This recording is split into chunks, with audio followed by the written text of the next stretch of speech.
Lee, di ba classmate kayo ni Ann? Oo. Anong close ba kayo? Hindi masyado. Paano ba kayo naging close? Kasi, alam ko wala yung friends loner. So, kinausap ko para naman hindi siya nag-iisa lagi. Ayun. Naawa lang. Oo. Okay, Ang good. friends eh. Sige. Ikaw, Kat? Paano kayo naging close ni Ann? Yan. Kasi magkasabay kami yan pa uwi eh. So, LRT, jeep.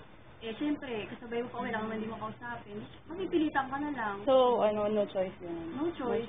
Kausapin mo na lang. Sabagay. Ikaw, Kev? Paano kayo naging close ni Ann? Kami? Ewan ko. Kasi, parang lagi na lang sa room. Laging alphabetical.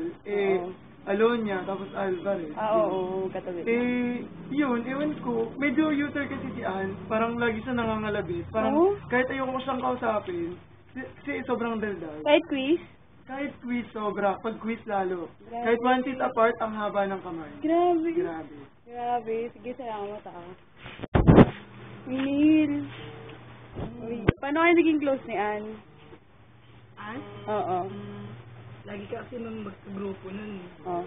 Ngayon, Tapos? pag magkagrupo kami, lagi kami walang nagagawa. Match kasi yun si Ann. Walang ginagawa. At gano'n, Petix? Pwede. Ay, grabe. Sige, salamat Uy, Casey. Paano kayo naging close ni Ann?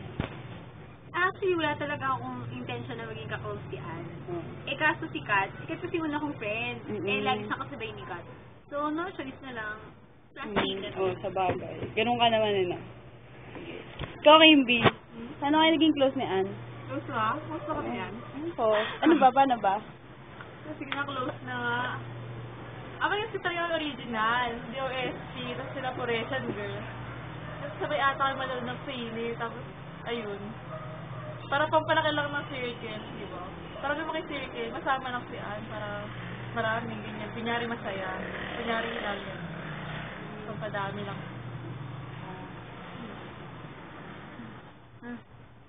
Jenna!